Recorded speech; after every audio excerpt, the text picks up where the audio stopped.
Uygulanan sokağa çıkma yasağı nedeniyle tüm Türkiye'de olduğu gibi Ağrı'da sessiz bir güne uyandı. Cadde ve sokakların boş kaldığı kentte zaruri bir ihtiyacı bulunmayan vatandaşların dışındaki Ağrılılar evde kalmayı tercih etti.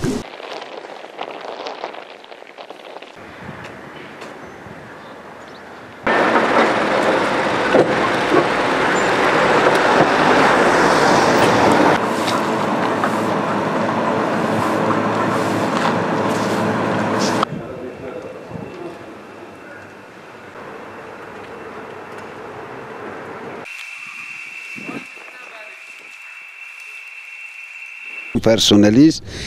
Bir gün sürecine korona-19 süreci doğrultusunda sokağa çıkma yasağı olduğunda ama bizim de aciliyet ve görevimiz olduğundan dahil şu anda görevli olarak Türk Telekom olarak biz hizmet vermeye devam ediyoruz.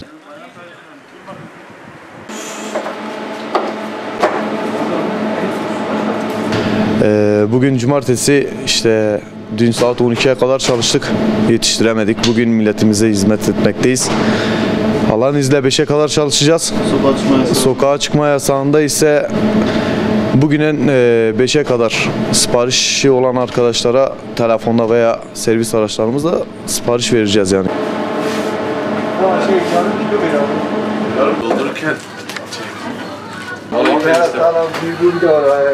Yani bütün Müslüman kardeşlerimiz yani bütün imkanları varsa sağlıyoruz. Evlere sipariş götürüyoruz. Ne varsa götürüyoruz yani o sıkıntı değil de. Yani gıda grubunda fazla etkilenmedi yani. Yani gıda mecburi bir iş olduğu için normal yani sıkıntı yoktu yani. Tabii geçen bayramları arattı yani. Geçen bayramlardaki o neşe o kaynak yoktu bu sene.